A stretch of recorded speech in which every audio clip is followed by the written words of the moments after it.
Welcome back to curiosity box. This is me Shivani. तो आज जो हमारा टॉपिक है वो है बायोलॉजिकल क्लासिफिकेशन। ओके, तो देखो बच्चे, हमें पता है कि कितने सारे प्लांट्स और एनिमल्स और कितने सारे लिविंग ऑर्गेनिजम्स हमारे आसपास रह रहे हैं, है ना। लास्ट चैप्टर में जब हमने पढ़ा था तो 1.7 से लेके 1.8 मिलियन लिविंग ऑर्गेनिजम्स अब तक हम डिस्कवर कर चुके हैं। तो मतलब इतने सारे जो ऑर्गेनिजम्स है, जो लिविंग ऑर्गेनिजम्स है, अगर वो साथ में रह रहे हैं तो एक एक को स्टडी करना बहुत ही मुश्किल काम है। इम्पॉसिबल है कि हम एक 1.7 जो मिलियन ऑर्गेनिजम्स है उनको अलग अलग पढ़ सके, स्टडी कर सके, है ना। तो साइंटिस्टों ने क्या किया, उनके करेक्टर्स के बेस पे, ठीक है, कि कौन सा किससे ज्यादा सिमिलर होता है, उनके करेक्टर्स के बेस पे उनको अलग अलग ग्रुप्स में डिवाइड कर दिया। तो इस चीज को हम क्लासिफिकेशन बोलते हैं। जब हम उनके करेक्टर्स के बेस पे कि क्या चीज सिमिलर है, क्या चीज अलग है, डिसिमिलर है, उसके बेसिस पे जब हम उनको क्लासिफाई करते हैं तो उसे बायोलॉजिकल क्लासिफिकेशन कही जाती है, ठीक है। तो जो एक साइंटिस्ट था उसका नेम लिख लो, विटेकर। विटेकर जो साइंटिस्ट था उसने एक नेचुरल क्लासिफिकेशन दी। नेचुरल क्लासिफिकेशन, नेचुरल क्लासिफिकेशन बच्चों क्या होती है कि उसने जो जो चीजें जो हमें सिमिलर है, जो डिसिमिलर है, मतलब जो नेचुरली उन ऑर्गेनिजम्स में है, उसके बेसिस पे उनको अलग अलग ग्रुप्स में डिवाइड किया। और विटेकर ने कितने उसमें डिवाइड किया, कितनी उस फाइव फाइव किंगडम्स में उनको डिवाइड किया, ठीक है। तो 5 किंगडम क्लासिफिकेशन जो है वो किसने दी थी, विटेकर ने। विटेकर ने क्या किया, सारे लिविंग ऑर्गेनिजम्स को 5 किंगडम्स में बांट दिया। देखो किस तरीके से बांटा होगा, जैसे ये मेरे पास किंगडम्स आ गए, 5 मैंने ले लिए, ये इतने सारे ये ऑर्गेनिजम्स है, तो जितने ऑर्गेनिजम्स सेम है वो इस पे डाल दिए। सपोज करो इतनों के कैरेक्टर्स आपस में मिलते हैं, वो सेकंड में डाल दिए। तो ऐसे ही अलग अलग ऑर्गेनिजम्स को अलग अलग उसने क्लासिफाई किया अलग अलग किंगडम्स में। तो 5 किंगडम्स क्लासिफिकेशन किसने दी, विटेकर ने, राइट। तो ये आपको एक याद रखना है, दिस इज इम्पोर्टेंट। तो बच्चों, कौन कौन से वो किंगडम्स थे जो कि विटेकर ने बताए, तो ये रहा इसका पूरा नाम, रॉबर्ट हार्डिंग विटेकर। तो विटेकर ने कहा कि पांच पांच किंगडम्स में सारे लिविंग ऑर्गेनिजम्स जो है उनको डिवाइड करो। तो कौन कौन से वो 5 किंगडम्स थे, kingdom Monera, kingdom protista,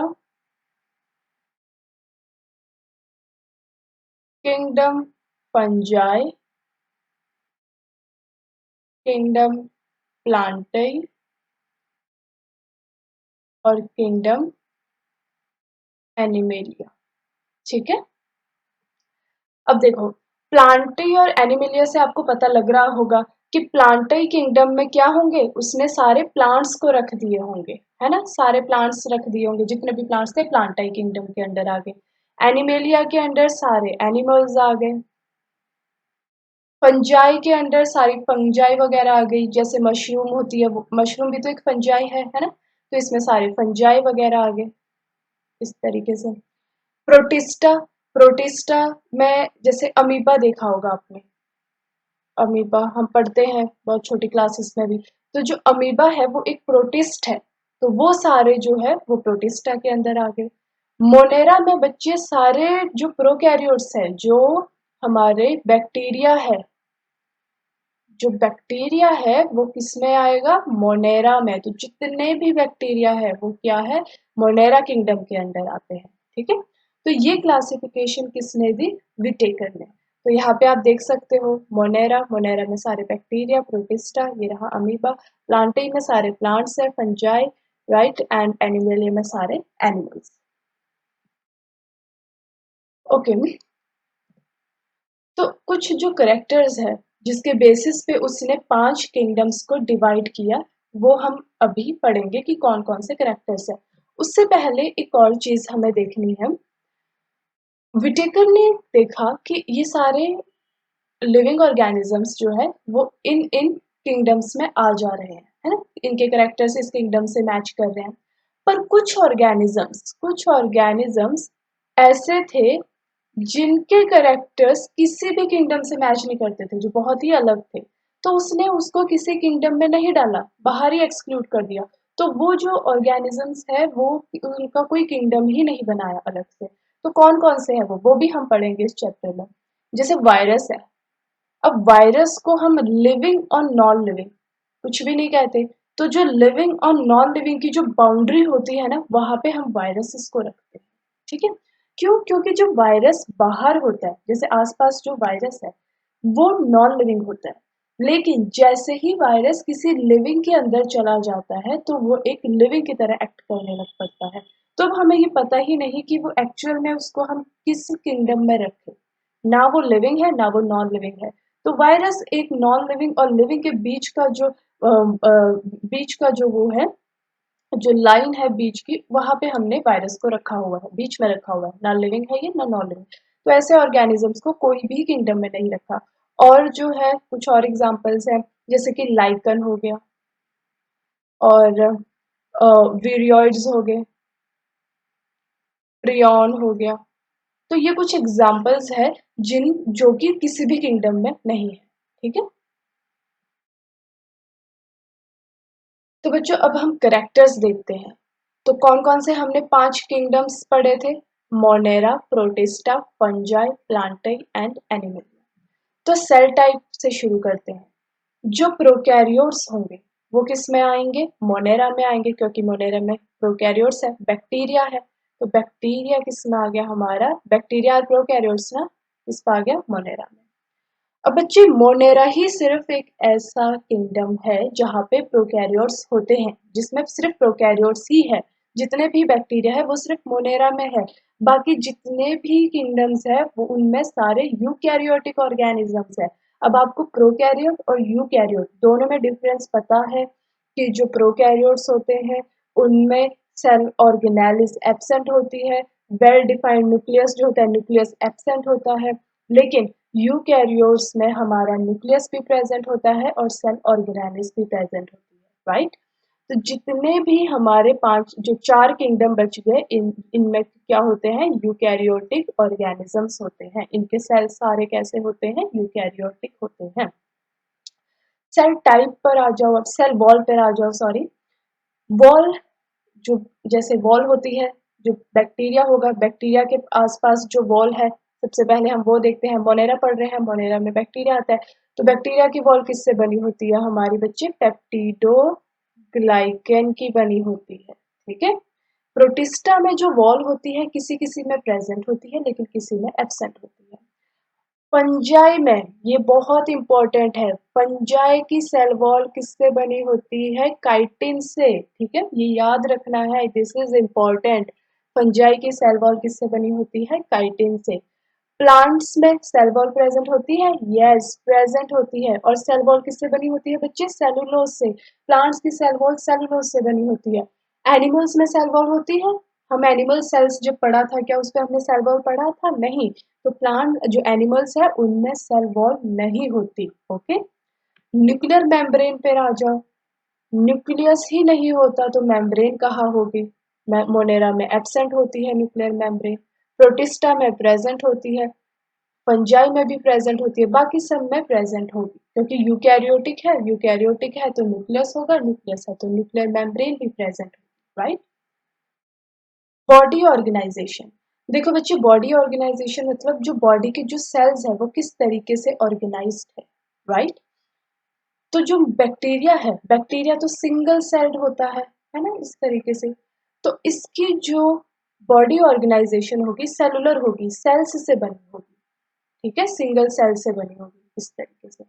protista जो होगी वो भी सिंगल सेल होगा। फंजाई जो है वो मल्टी सेलुलर हो सकता है और लूज टिश्यू होगा।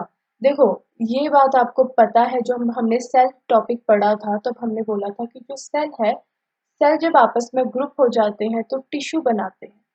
टिश्यू आपस में मिल जाते हैं तो ग्रुप हो जाते हैं तो ऑर्गन। ऑर्गन से बनता है हमारा ऑर्गन सिस्टम। ऑर्गन सिस्टम से हमारा पूरा जो ऑर्गेनिज्म है वो बन जाता है। तो इस तरीके से ये हायरार्की चलती है ना। तो जो फंजाई है बच्चे, उनमें टिश्यू तो होता है, पर टिश्यू ऐसे लूज सा होता है, ग्रुप ऑफ सेल्स होते हैं, लूज होते हैं, ऑर्गन नहीं बना होता, ठीक है। तो इसलिए मल्टी सेलुलर मतलब एक से ज्यादा सेल है और लूज टिश्यू है। नेक्स्ट, प्लांटे में टिश्यूज होते हैं और ऑर्गन्स भी बन जाते हैं, जैसे फ्लावर हो गया, रिप्रोडक्टिव ऑर्गन है फ्लावर। जब हम बोलते हैं कि फ्लावर हम बोलते हैं flower is a reproductive organ और reproductive part of a plant. तो इस पे ऑर्गन्स बने होते हैं प्लांट्स में, ठीक है। एनिमल्स में तो होते ही हैं, ऑर्गन्स होते हैं। ऑर्गन सिस्टम एक पूरा तरीके से सिस्टम भी बना होता है, टिश्यू भी होता है, ऑर्गन भी होता है और ऑर्गन सिस्टम, ये रहा ऑर्गन सिस्टम। यहाँ तक हमारा एनिमेलिया में होता है, राइट। जैसे डाइजेस्टिव सिस्टम हो गया, रेस्पिरेटरी सिस्टम हो गया, तो ये किस में होते हैं, एनिमेलिया में। तो बच्चे अब हम देखते हैं हमारा मोड ऑफ न्यूट्रिशन, राइट। तो मोड ऑफ न्यूट्रिशन में क्या करेंगे, हम देखते हैं कि ये किस तरीके से खाना खाते हैं, जो इनका खाना बनाने का तरीका और खाना जो न्यूट्रिशन है उसको लेने का किस तरीके से इनका तरीका है, ठीक है। तो मोनेरा जो है, मोनेरा मतलब बैक्टीरिया। बैक्टीरिया बच्चे ऑटोट्रॉपिक भी हो सकते हैं। ऑटोट्रॉपिक का मतलब अब आपको पता है, ऑटोट्रॉपिक क्या होते हैं, जो अपना खाना खुद बनाते हैं, है ना। Prepare their on food, prepare their on food, अपना खाना खुद बनाते हैं, autotrophic.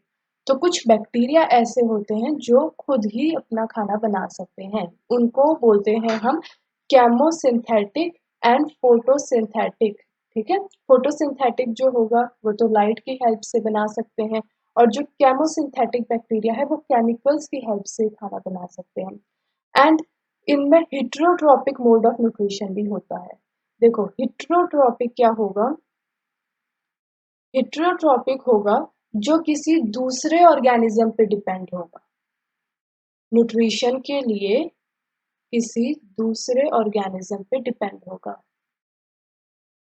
Organism for nutrition, okay. अब हिट्रोट्रॉपिक में हम देखते हैं कि कई हिट्रोट्रॉप्स जो है वो सेप्रोफिटिक है और कई जो है वो पैरासिटिक है, राइट। अब इनमें डिफरेंस क्या होता है, देखो हिट्रोट्रॉपिक का मतलब दूसरे पे डिपेंड है न्यूट्रिशन के लिए, खुद अपना कुछ नहीं कर सकता। तो सेप्रोफिटिक कौन से होते हैं, जो किसी डेड के ऊपर, डेड या डिकेइंग कोई गलती हुई चीज पे अपना के ऊपर जाते हैं और अपना खाना उधर से लेते हैं, तो उन्हें हम बोलते हैं सेप्रोफिटिक। जैसे फंजाई, फंजाई जो होती है बच्चों, कई बार देखा होगा आपने, अगर कोई पेड़ गिर जाता है, जब पेड़ गिर जाता है कोई, तो वो थोड़े टाइम बाद गलना शुरू हो जाता है ना, उसके ऊपर फंगस लगनी शुरू हो जाती है। तो वो फंगस क्या करती है, उस डेड और डिकेइंग जो ट्री है उससे अपना न्यूट्रिशन खाना ले रही है, तो वो सेप्रोफिटिक न्यूट्रिशन है उसका, ठीक है। उसी तरीके से डिफरेंस है जो पैरासिटिक, पैरासिटिक क्या होता है, पैरासिटिक भी दूसरे ऑर्गेनिज्म पे डिपेंड करता है न्यूट्रिशन के लिए, बट पैरासिटिक जिंदा ऑर्गेनिज्म के ऊपर फीड करेगा, ठीक है। जैसे हमारे जैसे कई हमारे शरीर के अंदर कई बैक्टीरिया होते हैं, वो बैक्टीरिया क्या करते हैं, वो पैरासिटिक है, हमारा हम जिंदा है, हमारे ऊपर वो हमसे न्यूट्रिशन ले रहे हैं, तो दीज आर पैरासिटिक। अब जो प्रोटिस्टा है, प्रोटिस्टा में क्या होगा, प्रोटिस्टा में ऑटोट्रॉपिक होगा, ठीक है, और हिट्रोट्रॉपिक भी होगा। फंजाई, फंजाई में हिट्रोट्रॉपिक होगा, मैं बता चुकी हूँ कैसे, सेप्रोफिटिक मोड ऑफ न्यूट्रिशन होगा डेड और डिकेइंग के ऊपर। कई फंजाई जो होती है वो पैरासिटिक भी होती है, वो आपको पता है, जब हम आगे पढ़ेंगे तब हम देखेंगे कि फंजाई जो है वो किस तरीके से पैरासिटिक है। देखो बच्चों, कई फंगस क्या होती है, वो डिसीजेस भी कॉज करती है, ठीक है। कई बार हमारे अंदर भी कई फंगस की डिसीजेस हो जाती है, कई बार प्लांट्स में फंगल डिसीजेस हो जाती है, तो वो फंगस क्या कर रही है, वो एज अ पैरासाइट एक्ट कर रही है। प्लांट्स में क्या होता है, फोटोसिंथेसिस होता है, तो ये बेचारे तो है ही ऑटोट्रॉप्स, सब कुछ खुद ही बनाते हैं। एनिमेलिया, एनिमेलिया में क्या होगा, heterotrophic mode of nutrition. Heterotrophic में क्या होता है, होलोजोइक और सेप्रोफिटिक, राइट। सेप्रोफिटिक पता है अब आपको, होलोजोइक में क्या होता है, हम जो फूड है हम क्या करते हैं, फूड को इनगल्फ करते हैं, ठीक है, इंजेस्ट करते हैं, हम फूड को लेते हैं, इनगल्फ करते हैं, देन वो डाइजेस्ट होता है फूड, हमारे जो स्टमक हो गया, इंटेस्टाइन हो गया, यहाँ पे हमारा फूड डाइजेस्ट होगा। उसके बाद उस फूड को अब्जॉर्ब किया जाएगा, उसके जो न्यूट्रिशन है जिसे हम एसिमिलेशन कहते हैं, ठीक है। अब जब हमारी एसिमिलेशन हो जाएगी तो जो वेस्ट प्रोडक्ट है वो बाहर निकल जाएगा, जिसे हम इजेशन बोलते हैं। तो सबसे पहले तो हमारा होगा इंजेशन ऑफ फूड। इंजेशन, जब हम खाना खा लेंगे तो उसके बाद वो खाना हमारा डाइजेशन होगा, उसका डाइजेस्ट होगा। उसके बाद उस खाने की एसिमिलेशन होगी, यानी कि न्यूट्रिएंट्स जो है वो अब्सॉर्ब होंगे, और जितना फिर वेस्ट होगा वो इजेक्ट हो जाएगा, जिसे हम इजेक्शन बोलते हैं, राइट। तो इसे हम होलोजोइक मोड ऑफ न्यूट्रिशन बोलेंगे। And then saprophytic. सेप्रोफिटिक में भी यही होता है कि दूसरे के ऊपर, डेड और डिकेइंग के ऊपर हमारा जो है वो फीड करता है। देखो सेप्रोफिटिक क्या करते हैं, सेप्रोफिटिक जो ऑर्गेनिजम्स है वो क्या करेंगे, कुछ केमिकल्स रिलीज करते हैं। जैसे ये मेरे पास कोई फूड है, ठीक है, सपोज कर लो ये मेरे पास कोई डेड एंड डिकेइंग ऑर्गेनिज्म है, इसके ऊपर कोई सेप्रोफिटिक फीड कर रहा है, खाना खा रहा है, तो वो क्या करेगा, वो डायरेक्टली इनगल्फ नहीं करेगा, हमारे जैसे हम तो खाते हैं ना मुंह में डालकर, वो वैसा नहीं करता। वो क्या करता है, इसके ऊपर कुछ केमिकल्स रिलीज कर देगा। अब जब इसके ऊपर कुछ केमिकल्स जब रिलीज होने शुरू हो जाएंगे तो वो आसपास का जो फूड है उसे डाइजेस्ट करना यानी कि गलाना शुरू कर देंगे, ठीक है। और जब वो फूड डाइजेस्ट होगा, गलना शुरू हो जाएगा, उसके बाद वो उसको सक कर लेगा, ठीक है। तो इस तरीके से हमारी सैप्रोफिटिक मोड ऑफ न्यूट्रिशन होगी, और ये किसमें होती है, हमारी एनिमेलिया में। तो एनिमेलिया में देख लें आपने कौन कौन से मोड ऑफ न्यूट्रिशन हो सकते हैं, राइट। तो ये तो हमने सारे जो किंगडम्स थे उनके करेक्टर्स पढ़ लिए। अब हम जो पहला किंगडम है मोनेरा, जिसमें हमारे क्या आते हैं, बैक्टीरिया आते हैं, और हम क्या कह सकते हैं, प्रोकैरियोट्स आते हैं। अब हम उसको थोड़ा डिटेल में पढ़ते हैं, ठीक है। बहुत सारी चीजें हम डिस्कस कर चुके हैं पर थोड़ा बहुत हम डिटेल में पढ़ते हैं। तो बच्चे जो किंगडम मोनेरा है इसमें बैक्टीरिया और प्रोकैरियोट्स होते हैं, ठीक है। मोनेरा जो किंगडम है यानी कि जो बैक्टीरिया है वो दो में डिवाइड है। ये एक होता है हमारा आर्की बैक्टीरिया और एक होता है हमारा यू बैक्टीरिया। बच्चे आर्की बैक्टीरिया क्या होता है, आर्की मतलब होता है बहुत ही पुराने, ठीक है। तो आर्की बैक्टीरिया बहुत पुराने बैक्टीरिया है। यू बैक्टीरिया क्या होते हैं, यू का मतलब होता है ट्रू, और बैक्टीरिया मतलब बैक्टीरिया। तो जो यू बैक्टीरिया होते हैं वो ट्रू बैक्टीरिया होते हैं, और आर्की बैक्टीरिया बहुत ही पुराने बैक्टीरिया होंगे, ठीक है, प्रिमिटिव बोल देते हैं उनको। तो बच्चे जो आर्की बैक्टीरिया होता है ना वो थोड़े से डिफरेंट होते हैं यू बैक्टीरिया से, वो हम देखते हैं किस तरीके से होंगे। तो सबसे पहले हम आर्की बैक्टीरिया देख लेते हैं। जो आर्की बैक्टीरिया होते हैं वो जनरली हमें बहुत ही हार्श कंडीशन में देखने को मिलते हैं, ठीक है, जहाँ पे इन्वायरमेंट बहुत ही ज़्यादा हार्श होगा, बहुत ही ज़्यादा तेज़ या फिर हाई टेम्परेचर होगा, या बहुत ही ज़्यादा कोल्ड टेम्परेचर होगा, मतलब जहाँ पे कोई भी नहीं रह सकता, इतना ज़्यादा वहाँ पे हार्श कंडीशंस होंगी। तो जहाँ पे बहुत डिफिकल्ट कंडीशंस होंगी वहाँ पे हमारा आर्की बैक्टीरिया रहता है, राइट। अब जैसे इसके एग्जांपल्स है, जैसे कई बैक्टीरिया जो है वो कहाँ रहते हैं, साल्टी कंडीशन में, जहाँ पे बहुत ज़्यादा नमक होता है, उसको हम सलाइन बोल देते हैं, ठीक है। साल्टी या सलाइन कंडीशन में जो आर्की बैक्टीरिया रहते हैं उनको हम हेलोफाइल्स बोलते हैं, right.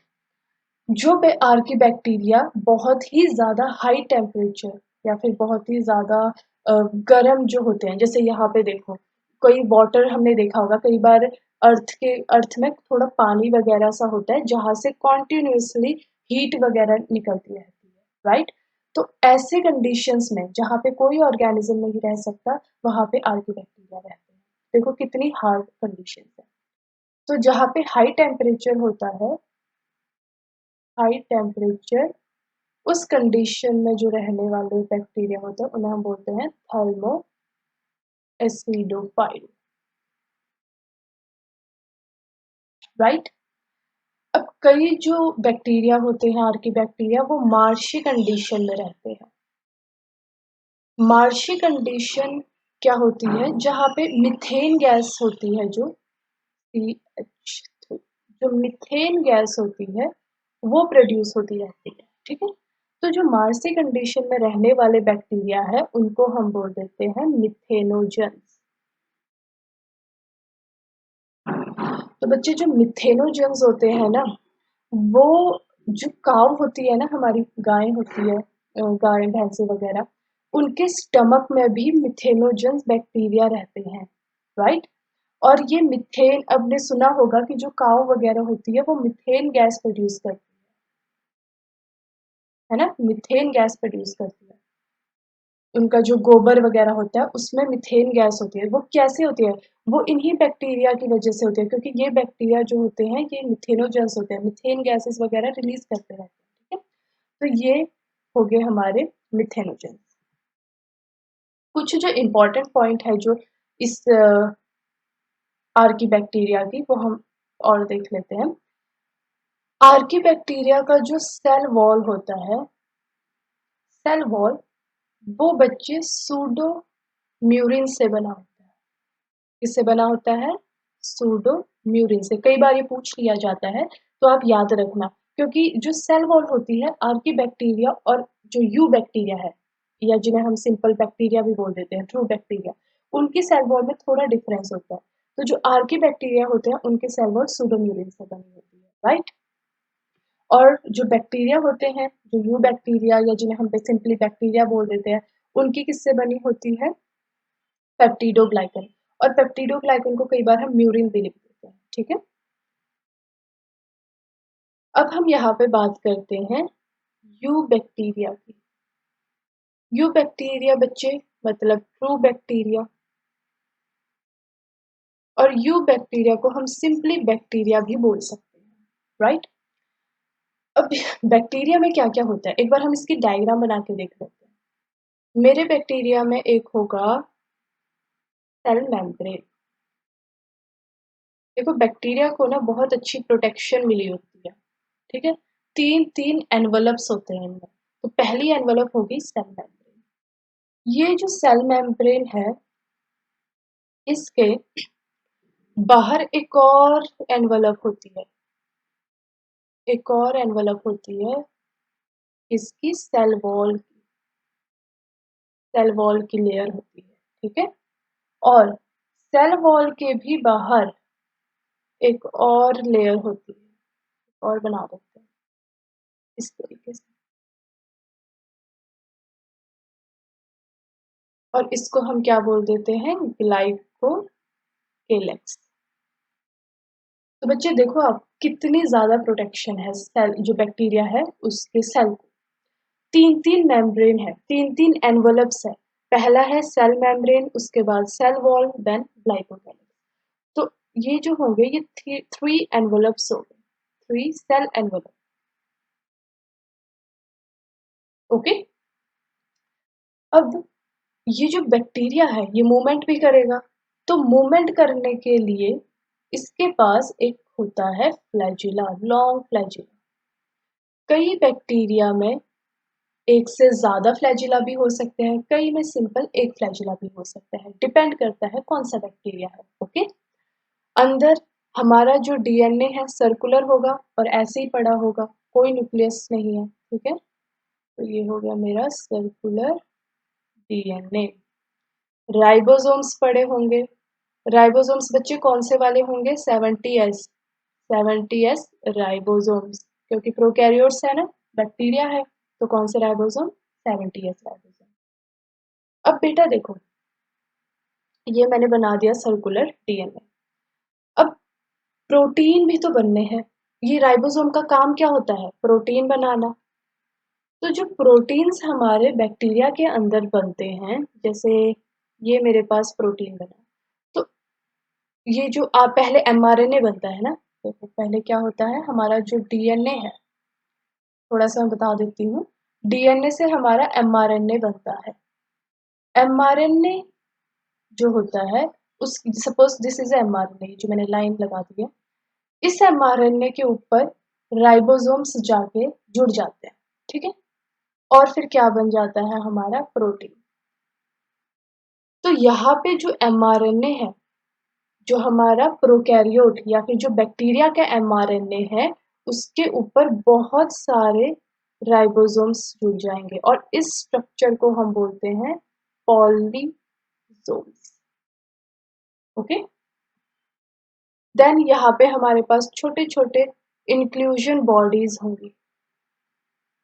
Inclusion bodies, inclusion bodies बच्चे कुछ नहीं होती। कई बार जो बैक्टीरिया है कुछ चीजों को अंदर अपने डाल देता है, इन्गल्फ कर लेता है और स्टोर करके रख लेता है, ठीक है, जैसे कि साइनोफाइसियन स्टार्च, ये सारी इंक्लूजन बॉडीज के एग्जांपल है। साइनोफाइशियन स्टार्च, राइट। तो ये सब कुछ इंक्लूजन बॉडीज होती है। कुछ कई बार कोई इंक्लूजन बॉडीज कलर भी शो करती है, राइट। देन और क्या होगा, यहाँ पे प्लाज्मिड होगा। हाँ, प्लाज्मिड, तो ये रहा मेरा एक प्लाज्मिड, एक्स्ट्रा क्रोमोसोमल डीएनए जिसे हम बोल देते हैं प्लाज्मिड को। ओके, हमारा जो सेल का जो ये ऊपर जो थर्ड मेम्ब्रेन है, दैट इज ग्लाइकोकैलिक्स वगैरह जो भी है। पहले एक बार एक ग्लाइकोकैलिक्स में एक पॉइंट बताने में आपको भूल गई, वो पहले आप नोट कर लो बेटा। जो ग्लाइकोकैलिक्स होता है ना, यहाँ पे लिख देती हूँ मैं ग्लाइकोकैलिक्स, ये दो तरीके के हो सकते हैं। या फिर कैप्सूल फॉर्म में हो सकता है या फिर स्लाइम लेयर के फॉर्म में हो सकता है। कैप्सूल फॉर्म क्या होता है, जब हमारा ग्लाइकोकैलिक्स बहुत हार्ड होता है तो वो क्या होगा, कैप्सूल का फॉर्म। जब हमारा ग्लाइकोकैलिक्स थोड़ा जेली लाइक होगा, हार्ड नहीं होगा, थोड़ा जेली लाइक स्ट्रक्चर होगा, तो वो स्लाइम लेयर हो जाएगी, ठीक है। तो ग्लाइकोकैलिक्स दो तरीके के हो सकते हैं, या फिर कैप्सूल या फिर एज अ स्लाइम लेयर। उसके बाद हमारा क्या रहता था, हाँ, यहाँ पे हमारे होंगे छोटे छोटे इस तरीके से सीलिया, ये फ्लैजिला लिख लो यहाँ पे भी, सीलिया, राइट। सीलिया भी मूवमेंट में हेल्प करते हैं। देन एक स्ट्रक्चर होता है यहाँ पे, इसका मैं काम बताऊंगी आगे, इसको हम बोल देते हैं पिलाई। पिलाई का काम बच्चों रिप्रोडक्शन में होता है, ठीक है। तो अभी ये याद करो कि जो बैक्टीरिया में जो पिलाई होता है उसका काम रिप्रोडक्शन में होता है। देन एक जो बहुत इंपॉर्टेंट चीज है बैक्टीरिया में जो होती है, ये जो देख रहे हो आप सेल मेम्ब्रेन, ये सेल मेम्ब्रेन बनाई थी ना हमने, ये ये जो रेड कलर की सेल मेम्ब्रेन है, ये अंदर की तरफ इनफोल्डेड होती है। क्या होती है, इनफोल्डेड, इस तरीके से, ये देखो अंदर की तरफ इस तरीके से इनफोल्डेड होती है। और इस इनफोल्डिंग्स को हम बोल देते हैं बच्चा मीजोजोम्स। मीजोजोम्स का काम क्या होता है, मीजोजोम्स का काम होता है इंजाइम्स वगैरह बनाने, जो कि बैक्टीरिया को काम करने में हेल्प करते हैं, ठीक है, बहुत सारा काम करता है। जैसे देखो, बैक्टीरिया में कोई ऑर्गेनेली तो है नहीं, और बैक्टीरिया को भी तो जिंदा रहना है ना। ऑर्गेनेली उसके पास कुछ है नहीं, ना उसके पास माइटोकॉन्ड्रिया है, ना उसके पास एंडोप्लाज्मिक रेटिकुलम है, कुछ नहीं है। तो कहाँ पे वो सारे काम करेगा, तो ये जो मीजोजोम्स होता है ना, इसके पास सारी चीजें होती हैं जो कि इसको हेल्प करती है काम करने में, ठीक है, एंजाइम्स हो गए होंगे। तो आपको याद होगा जब मैंने इस में पढ़ाया था मोनेरा में, तो मैंने बोला था कि ऑटोट्रॉपिक भी होते हैं ये। ऑटोट्रॉपिक मतलब अपना खाना खुद बना सकते हैं, है ना। और हमने ये भी देखा था कि फोटोसिंथेटिक भी होते हैं। फोटोसिंथेटिक मतलब फोटोसिंथेसिस भी कर सकते हैं बैक्टीरिया कई। तो बच्चे जो फोटोसिंथेसिस जो होती है इस बैक्टीरिया में, ठीक है, मतलब फोटो जो ये ऑटोट्रॉपिक जो मोड है इसका न्यूट्रिशन का, उसके जो एंजाइम्स होते हैं फोटोसिंथेसिस या फोटो न्यूट्रिशन के, वो सारे लिसोसोम्स में होते हैं, राइट। तो इतनी बात समझ में आ गई। तो यहाँ पे हम देख लेते हैं इस पे, तो यहाँ पे हम देख लेते हैं कि किस तरीके से इस बैक्टीरिया में, तो यहाँ पे एक डायग्राम है बैक्टीरिया की, as you can see same जो चीजें हमने पढ़ी है वही यहाँ पे है। डीएनए है मेरा, पिलाई है, बैक्टीरिया का फ्लैजिला है, प्लाज्मिड है, ये रहा, सेल वॉल, सेल मेम्ब्रेन, मिजोसोम देख रहे हो अंदर इनफोल्डिंग मिजोसोम, राइबोसोम्स पड़े हैं और साइटोप्लाज्म में ये सारी चीजें प्रेजेंट है हमारी। तो ये समझ आ गया इतना कि किस तरीके से हमारा जो बैक्टीरिया का जो स्ट्रक्चर होता है, मोनेरा का जो है वो किस तरीके से होता है। तो बेटा हमने फ्लैजिला की बात की थी, है ना, कि हमने बोला था कि फ्लैजिला होते हैं, हम लोकोमोशन में हेल्प करते हैं। तो फ्लैजिला अलग अलग बैक्टीरिया में अलग अलग नंबर में हो सकते हैं। अगर किसी बैक्टीरिया में कोई भी फ्लैजिला नहीं है तो उसको हम क्या बोलेंगे, ए ट्राइकस। देखो ए मतलब एब्सेंट, ठीक है, ए ट्राइकस। अगर किसी बैक्टीरिया में फ्लैजिला है, एक ही फ्लैजिला, ये देखो, तो उसको क्या बोलेंगे, मोनोट्राइकस। मोनो मतलब वन, ट्राइकस मतलब फ्लैजिला। देन एम्फीट्राइकस, एम्फी मतलब बोथ साइड पे, एक इधर है, एक इस एंड पे और एक दूसरे एंड पे, ठीक है, उसको हम बोलेंगे एम्फीट्राइकस। अगर मेरे पास दोनों एंड पे तो है, लेकिन ऐसे बहुत सारे हैं, ग्रुप में है, देखो इधर भी काफी सारे फ्लैजिला है, इधर भी दूसरे एंड पे भी काफी सारे फ्लैजिला है, तो इसे हम बोलेंगे सिफेलोट्राइकस। अगर पूरी बॉडी में है इस तरीके से, उसे हम बोलेंगे पेरिट्राइकस। अगर सिर्फ एक ही तरफ है, एक ही तरफ फ्लैजिला है और टफ्ट में मतलब ग्रुप में, मतलब बहुत सारे फ्लैजिला एक ही जगह है, उसे हम बोलेंगे यूफोट्राइकस। ठीक है, तो ये फ्लैजिला के कुछ, फ्लैजिला के बेसिस पे कुछ हमने डिवाइड कर दिए हैं बैक्टीरिया को। अब आपको पता है, मैं पहले भी शायद हमने पढ़ चुके हैं ये शेप ऑफ बैक्टीरिया। बैक्टीरिया अलग अलग शेप के भी हो सकते हैं, जैसे राउंडेड शेप के भी, इस तरीके से स्फेयर जैसे हो सकते हैं, जिन्हें हम क्या बोलते हैं, कोकस। कॉमा शेप के भी हो सकते हैं इस तरीके से, जिन्हें हम बोलते हैं विब्रियो। ठीक है, जैसे जो विब्रियो कॉलेरे है, जो कॉलेरा का जो बैक्टीरिया है, जो बैक्टीरिया कॉलेरा कॉज करता है, वो इस तरीके से कॉमा शेप का होगा। कई बैक्टीरिया हमारे स्पाइरल होते हैं, उन्हें हम बोलते हैं स्पाइरलम, राइट। कई बैक्टीरिया हमारे इस तरीके से रॉड शेप के होते हैं, उन्हें हम बोलते हैं बैसिलस। जैसे एक बैक्टीरिया है बैसिलस थुरिनजेनेसिस, तो उस बैक्टीरिया की जो शेप है वो इस तरीके से रॉड जैसी होगी। ओके, अब बच्चों हमने बैक्टीरिया के कुछ कैरेक्टर्स पढ़ लिए थे, अब हम थोड़े और पढ़ते हैं डिटेल में, न्यूट्रिशन के बारे में पढ़ते हैं। देखो हम पढ़ चुके थे कि बैक्टीरिया में कौन कौन सी मोड ऑफ न्यूट्रिशन है, पर थोड़ा और डिटेल में पढ़ेंगे।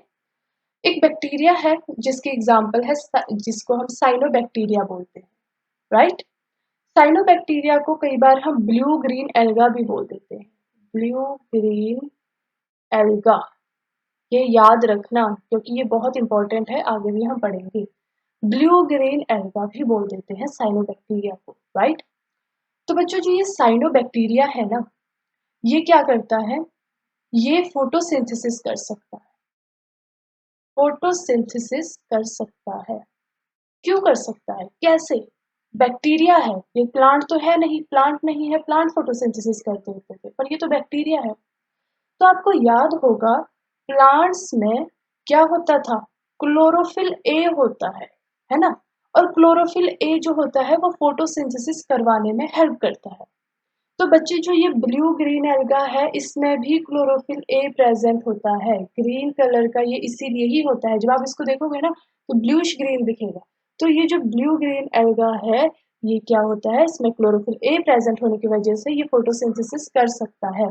लेकिन कई साइंटिस्ट को कई कैरेक्टर्स इसके किससे मिलते थे, मोनेरा से मिलते थे, इसलिए कई बार हम इसको मोनेरा के अंडर भी डाल देते हैं, क्योंकि मोनेरा में तो बैक्टीरिया आते हैं, तो उसमें भी हम इसको पढ़ते हैं। ठीक है, तो ब्लू ग्रीन एल्गा फोटोसिंथेसिस कर सकता है। इसकी कुछ और एग्जांपल है, साइनोबैक्टीरिया या ब्लू ग्रीन एल्गा की एग्जांपल लिख लो, blue green alga example, nostoc, anabaena. तो बच्चे जो ये नॉस्टॉक और एनाबीना है, ये कुछ एग्जांपल्स हैं। ये क्या करते हैं, ये नाइट्रोजन फिक्सेशन में भी हेल्प करते हैं। नाइट्रोजन फिक्सेशन आपको याद होगा, नाइट्रोजन फिक्सेशन में हम क्या करते हैं, एटमॉस्फेरिक नाइट्रोजन को फिक्स करते हैं। तो जो नाइट्रोजन फिक्सेशन है वो ये बैक्टीरिया कर सकता है। ओके, तो नाइट्रोजन फिक्सेशन कहाँ करता है, ये एक डायग्राम है मेरे पास नॉस्टॉक की, NOSTOC, नॉस्टॉक की। तो इसके पास ना कुछ जैसे ये है, इस तरीके से देखो, ये यूनिसेलुलर भी हो सकता है, इस तरीके से फिलामेंट में भी हो सकता है। तो ये मेरे पास नॉस्टॉक है, ये इस तरीके से इसके सेल्स हैं। तो इसके जो ये तो नॉर्मल सेल्स हो गए, ठीक है। इन सेल्स के बीच, नॉर्मल सेल्स के बीच कोई एक सेल होता है जो बहुत ही ज्यादा थिक होता है, इस तरीके से बहुत ही ज्यादा लार्ज साइज का होगा, बड़ा होगा। उस सेल को हम बोलते हैं हेटेरोसिस्ट। क्या बोलेंगे, हेटेरोसिस्ट। तो बच्चे ये जो हेटेरोसिस्ट होता है ना, ये करता है हमारा नाइट्रोजन फिक्सेशन। क्या करेगा, ये नाइट्रोजन फिक्सेशन करेगा, ठीक है। तो हमारी नाइट्रोजन फिक्सेशन हेटेरोसिस्ट बन रही है। तो यहाँ पे हमें पता लग गया कि किस तरीके से जो साइनोबैक्टीरिया है वो, अब मोड ऑफ न्यूट्रिशन बताओ, कौन सा मोड ऑफ न्यूट्रिशन है ये, ऑटोट्रोपिक। ऑटोट्रोपिक है ना, खुद अपना खाना बना रहे हैं। ओके, ये तो हो गया हमारा पहला। देखो, पहला मोड ऑफ न्यूट्रिशन हमने कौन सा पढ़ा, ऑटोट्रोपिक। यहाँ पे मैं लिख देती हूँ, ऑटोट्रोपिक मोड ऑफ न्यूट्रिशन। दूसरा अब हम पढ़ेंगे केमोसिंथेटिक मोड ऑफ न्यूट्रिशन, ठीक है। केमोसिंथेटिक मोड ऑफ न्यूट्रिशन में क्या होगा, इनऑर्गेनिक केमिकल्स की हेल्प से, इनऑर्गेनिक केमिकल्स की हेल्प से जो हमारा बैक्टीरिया है वो फूड बनाएगा, ठीक है, खाना बनाएगा, या और एटीपी प्रोड्यूस करेगा। अल्टीमेटली तो हमें एनर्जी चाहिए ना खाने से भी, इनऑर्गेनिक केमिकल्स को यूज करके, ठीक है, जो भी आसपास वो केमिकल देखेगा उसको यूज करेगा और एटीपी बनाएगा। थर्ड मोड ऑफ न्यूट्रिशन है बच्चों मेरा हिट्रोट्रॉपिक। हिट्रोट्रॉपिक में पता ही है क्या होगा, दूसरे के ऊपर फीड करेगा, ठीक है, दूसरे ऑर्गेनिज्म के ऊपर फीड करेगा, कि किस तरीके से वो दूसरे के ऊपर रहेगा और उससे सारी अपनी न्यूट्रिशन लेगा। फीड ऑन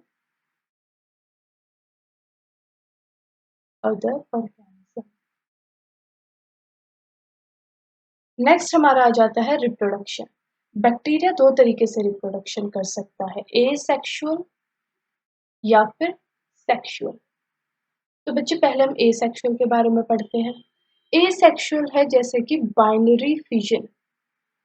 बाइनरी फिजन में क्या होता है, कोई भी मेरे पास एक बैक्टीरिया होगा, वो फिजन यानी कि डिवीजन करेगा और दो में टूट जाएगा, ठीक है, एक होगा और इस तरीके से दो में डॉटर सेल्स में टूट जाएगा, तो वो हो गया सिंपल बाइनरी फिजन, और ये हमारा एसेक्सुअल रिप्रोडक्शन होता है। दूसरा है बच्चे मेरा सेक्सुअल रिप्रोडक्शन। अब आपको याद है मैंने बताया था पिलाई, पिलाई होता है, मैंने बोला था जो रिप्रोडक्शन करता है। तो जो पिलाई होता है ना बच्चों, वो सेक्सुअल रिप्रोडक्शन में काम करता है, ठीक है, किस में काम करेगा, सेक्सुअल रिप्रोडक्शन में। तो क्या होता है पिलाई, मैं बताती हूँ।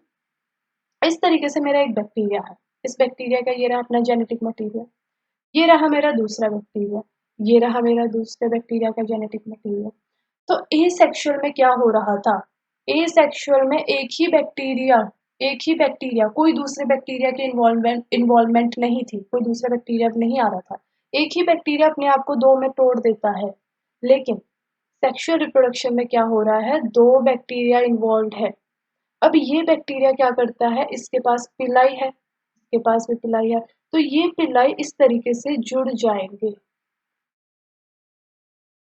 ठीक है, इस तरीके से, इस तरीके से ये अपना जेनेटिक मटेरियल एक्सचेंज कर सकते हैं, राइट। तो इसको हम बोलते हैं सेक्सुअल रिप्रोडक्शन। नेक्स्ट हमारा एक है माइकोप्लाज्मा। माइकोप्लाज्मा भी किसके अंडर आता है? मोनेरा के अंडर आता है। ठीक है, ये याद रखना, माइकोप्लाज्मा किसके अंडर आएगा? मोनेरा के अंडर आएगा। तो बच्चे जो माइकोप्लाज्मा है ना, ये हम पढ़ चुके हैं इसके बारे में खास बात कि ये स्मॉलेस्ट सेल होता है। माइकोप्लाज्मा क्या होता है? Smallest cell. जब हमने साइज पढ़ा था तो हमने बोला था माइकोप्लाज्मा सबसे स्मॉल साइज का सेल है, राइट? एंड माइकोप्लाज्मा को ऑक्सीजन की जरूरत नहीं होती जिंदा रहने के लिए, ठीक है? It can live without oxygen, can live without oxygen. तीसरा इंपॉर्टेंट पॉइंट आपको याद रखना है, mycoplasma do not have cell wall, do not have cell wall. Otherwise हमने तो बैक्टीरिया में पढ़ा था सेल वॉल होती है, बट जो माइकोप्लाज्मा है उसमें सेल वॉल नहीं होती, राइट? तो यहाँ पे हमारा किंगडम मोनेरा खत्म हो गया। I hope you like the lecture. Thank you.